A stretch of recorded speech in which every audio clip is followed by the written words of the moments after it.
Hello, my name is Carol-Lynn LeBlanc. This is my final head-to-toe assessment. I'm in section KCC, and this is my student card.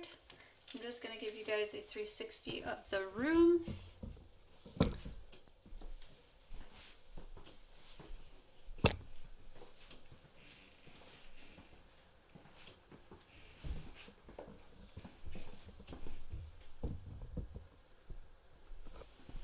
Okay, so before we start, I'm going to do some hand hygiene. I'm going to use my gloves.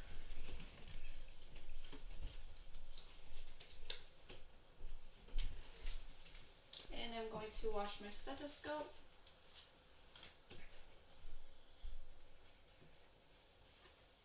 I'm going to make sure that I have the right patient by checking his ID, which I do, so I'm going to ensure patient privacy, and I'm going to introduce myself. Hi there, my name is Carol-Lynn. I will be your nurse today. Can I confirm your date of birth and name?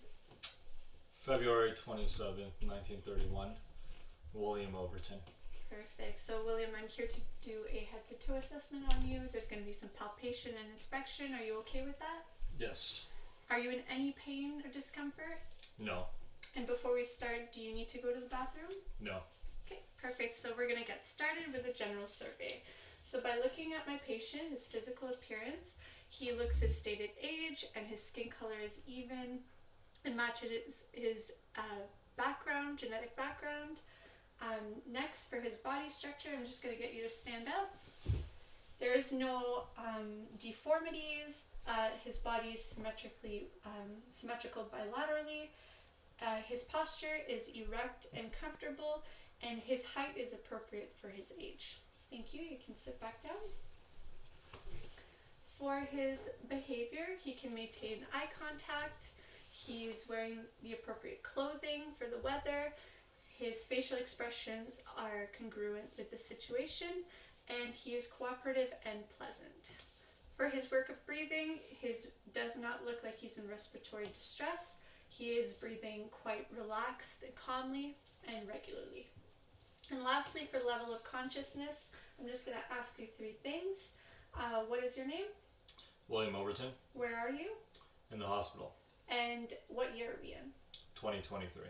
Perfect. So patient is oriented, alert and oriented ×3 with patient, place, and time.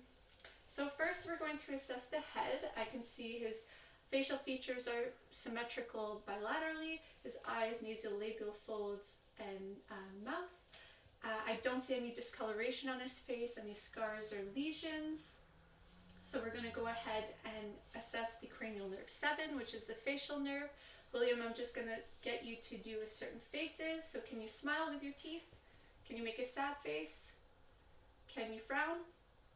Raise your eyebrows? Can you puff out your cheeks and go against resistance? Good. And can you close your eyes as I pull up? Good.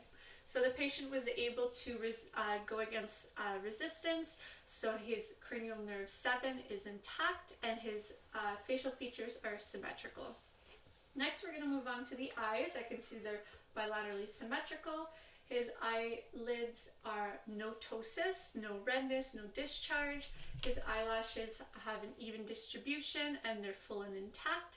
His iris, they're both the same color bilaterally, and his pupils are regular and round.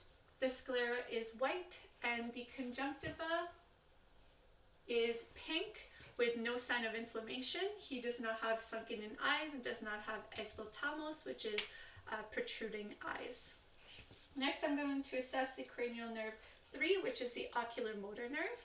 I'm going to measure his pupil in the natural light. So William's pupils are about 3 millimeters in diameter. His pupils are round and regular, symmetrically bilaterally. So William, I'm just going to do the direct light reflex. So you're going to see a bit of light, and I just want to see if your pupil constrict. Good. Good. So both pupils constricted, so we're going to do the consensual light reflex. So I'm just going to shine your light on this side and see if this one constricts. Perfect. So they both constricted and were consensual. Next, I'm going to do the accommodation. So I just want you to follow my index finger, William. From afar, his eyes should be dilated. From close, they should constrict. Perfect. So there is accommodation, there's constriction and convergence, which means his pupils are equal, round, reactant to light, and accommodating. Next, we're going to assess the ears. So I can see that they're symmetrically bilateral. There's no discharge or ceramin. The nose and sinuses are midline to the face and no discharge. And the lips are symmetrical bilaterally with no lesions or cracking, and his lips look moisturized. Next, we're going to assess for the cranial nerve 9, which is the glossopharyngeal, and cranial nerve 10, which is the vagus nerve. So, William, I'm just going to get you to say ah and stick your tongue out so I can see inside. Good. So, William's uvula and soft palate were rising as he was saying ah, so that means that the cranial nerve 9 and 10 are intact. Next, I'm going to assess the cranial nerve 12, which is the hypoglossal nerve. So, William, can you stick out your tongue? So the tongue is midline. Can you switch your tongue back and forth, side to side? Yep, perfect. So patient's able to go side to side. Can you say light, tight, dynamite? Light, tight, dynamite. Perfect. So patient is able to say light, tight, dynamite without no tremors. So the cranial nerve 12 is intact. Next, I'm going to be assessing the neck. I can see that it's symmetrical. There's no visible masses. There's no discoloration, scars, or lesions. So I'm going to go ahead behind you, and I'm just going to palpate the thyroid to see if there's any enlargement. So I'm going to shift this way, palpate, and I'm going to shift this way and palpate. So I did not feel any tenderness, I didn't see any visible masses, and there was no enlargement of the thyroid. Next, we're going to do the tracheal positioning. So I'm just going to put my index in the suprasternal notch, go up from one up to the side, good, and then one up to the side. So there's no tracheal tugging, so it is id midline. Next, we're going to do the spinal accessory nerve, which is the cranial nerve 11. So I'm just going to put, actually we're going to do the carotid arteries first. So I'm going to palpate the carotid arteries, and I'm going to assess them one at a time for 15 seconds times 4.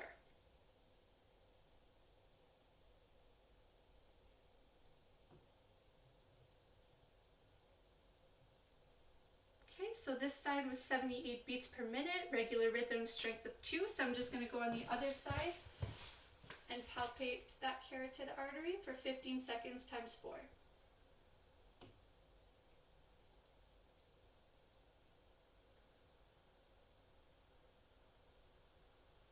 And again, 78 beats per minute, regular rhythm, plus 2 strength, so they're equal bilaterally.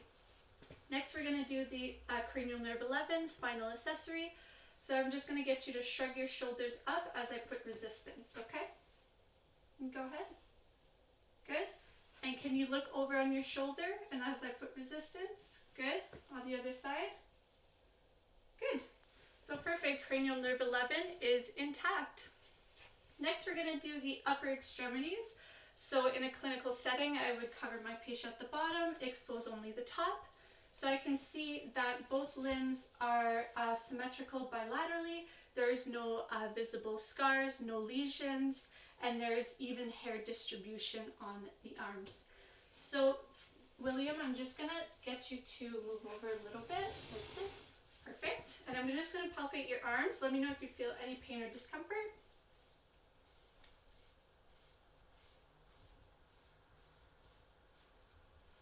Anything? No pain, no discomfort. Okay, so there's no tenderness, no pain, no swelling, no edema. There were also no masses, and the moisture was appropriate for my patient. Next, I'm going to take the radial pulse simultaneously for 15 seconds times 4.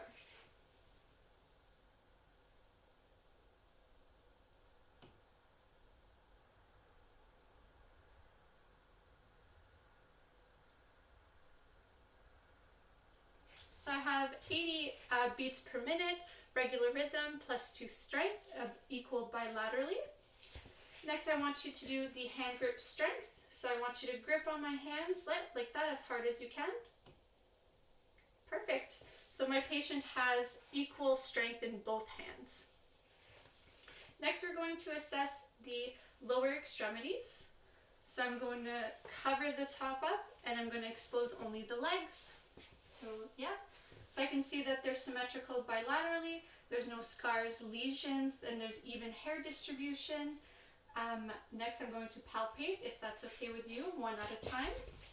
Yep.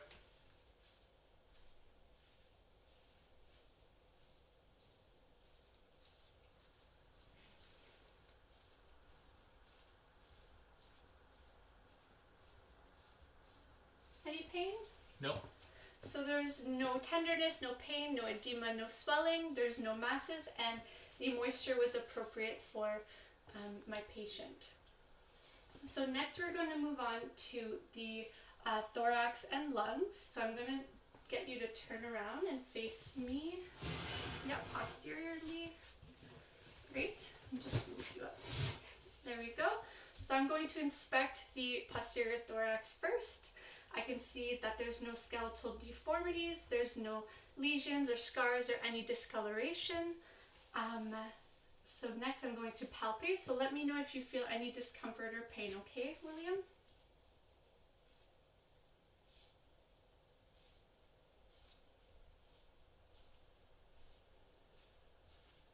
Any pain?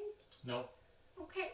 So there's no tenderness, no pain, there's no masses. The moisture was appropriate for my patient, and there was no temperature. His temperature was pretty normal and warm.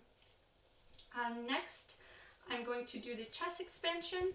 So William, I'm just going to get you to breathe in and out. Perfect. So my thumb's actually separated, which means that there's good smooth and symmetrical chest expansion. Next, I'm going to auscultate the posterior thorax.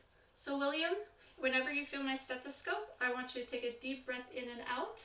If you ever feel dizzy or a little lightheaded, just let me know, okay? So I'm going to start with the C7.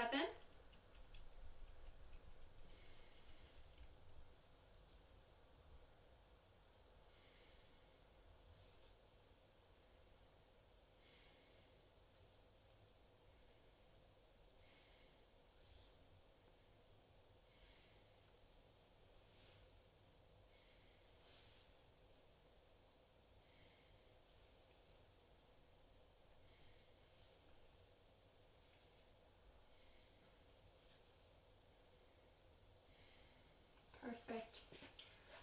So I did hear bronchovesicular sounds and vesicular sounds down here.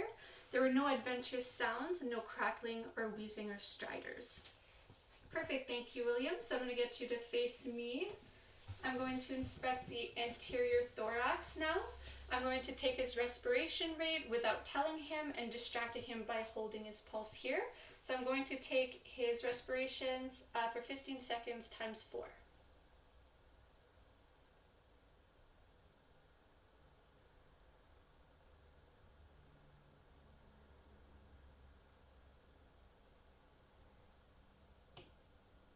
Perfect. So my patient has 18 breaths per minute with effortless and relaxed breathing with no signs of respiratory distress.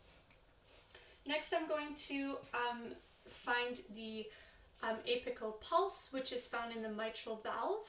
So I'm going to landmark it by starting at the suprasternal notch, go down to the angle of Louis, and find the second intercostal space.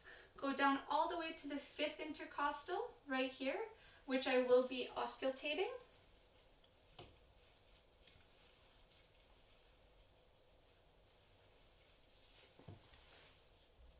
I will be auscultating for 30 seconds times 2.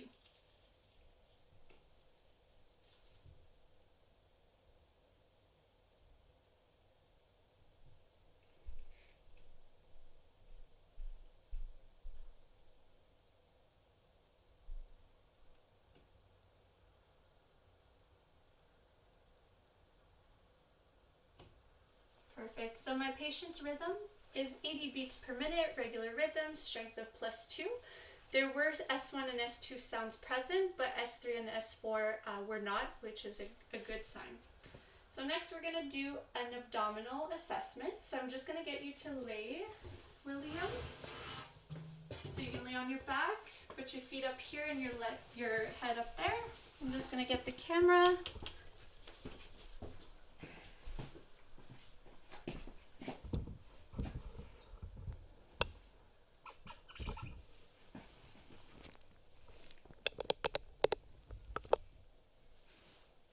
Perfect.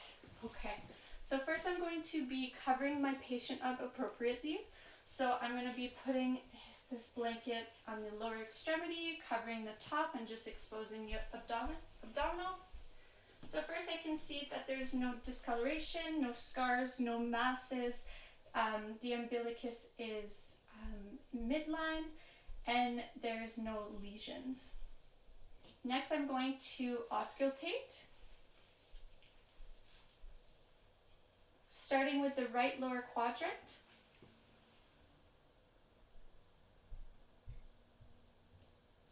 I'm going to go up to the right upper quadrant.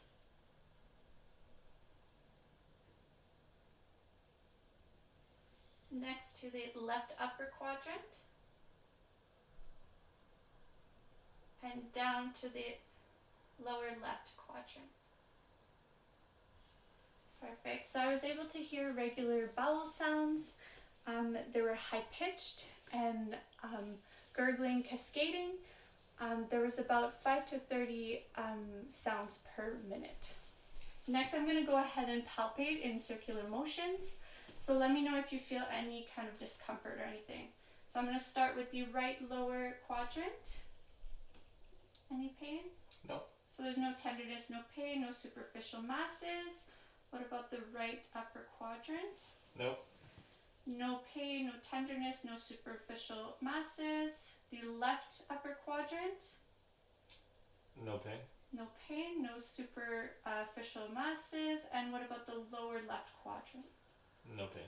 Okay, so there's no tenderness, no pain, no superficial masses for any of the quadrants, which means that we are done our assessment. I'm going to let the doctor know that I finished, so he's going to come see you very shortly. Thank you very much. You're welcome.